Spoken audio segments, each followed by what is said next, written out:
Ciao ragazzi, bentornati su Bunka Boom, io sono John Mira e oggi parliamo di Innocenti Bugie, Night and Day del 2010. Anche stavolta il titolo è meglio quello originale, quello italiano è carino, funzionale per il film, però un po' banale. Night and Day funziona sia per il suono, per gli opposti e perché ha un significato in questo titolo nel film, nella storia. In questa rubrica esplosiva è impossibile non parlare di Tom.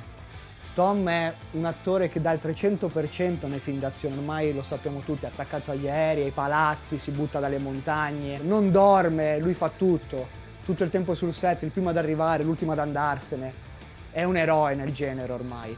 Però nel 2010 questo film zoppicava, è andato malissimo al botteghino, però io lo apprezzo tantissimo come titolo. Tom Cruise è affiancato da Cameron Diaz, e entrambi sono calati benissimo nei rispettivi ruoli. Il film funziona proprio per la loro chimica, per i dialoghi e per le sequenze action comedy. Infatti ragazzi, questa è una commedia d'azione, è un film da prendere in un modo un po' più leggero, però ha delle belle sequenze action e fa ridere, diverte e soprattutto credi nella storia dei due personaggi. Nel 2010 c'erano tantissime aspettative per questo film, era un film che doveva sbancare al botteghino. Tom Cruise, Cameron Diaz, il tono era quello giusto, James Mangold alla regia, invece andò malissimo. Cruise faceva dei buoni film e alcuni film che non andavano bene al botteghino. È un periodo dove iniziava un po' a barcollare, poi è tornato con Ethan Hunt e lì tutto in salita. E è tornato sulla vetta della montagna. Infatti nel film si vuole esasperare la figura di un Ethan Hunt. Tom Cruise lavora per la CIA, è braccato dai suoi stessi colleghi, c'è la spy story, ma c'è soprattutto la storia d'amore che funziona tra i due, ma non è un film d'amore stereotipato. Tu credi man mano in loro due che si conoscono sempre di più, che comunque è un gioco sempre infatti sul giorno e la notte. Gioca su questa cosa, è sul cavaliere, il titolo in inglese. Infatti il film sottolinea molto l'evoluzione del rapporto tra i due e questa cosa a me è piaciuta tantissimo, anche quando l'ho rivisto più volte. Posso dire tranquillamente che i primi 40 minuti di questa pellicola volano. Sono bellissimi secondo me, sono equilibrati e funzionano. Poi si prende delle pause con delle spiegazioni e qualche scena ritmata qua e là. Forse c'è qualche piccolo taglio sul finale e c'era qualcosa in più nelle sequenze, ma a livello di montaggio magari è stato un po' modificato.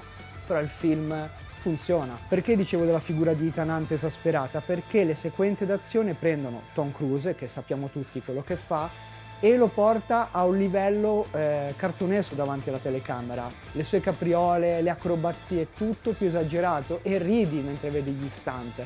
È una specie un po' di True Lies. Tra le sequenze che sottolineo sono i due come si conoscono in aeroporto e la scena dentro l'aereo. Il primo inseguimento in auto e soprattutto le soggettive di Cameron Diaz quando viene drogata all'inizio.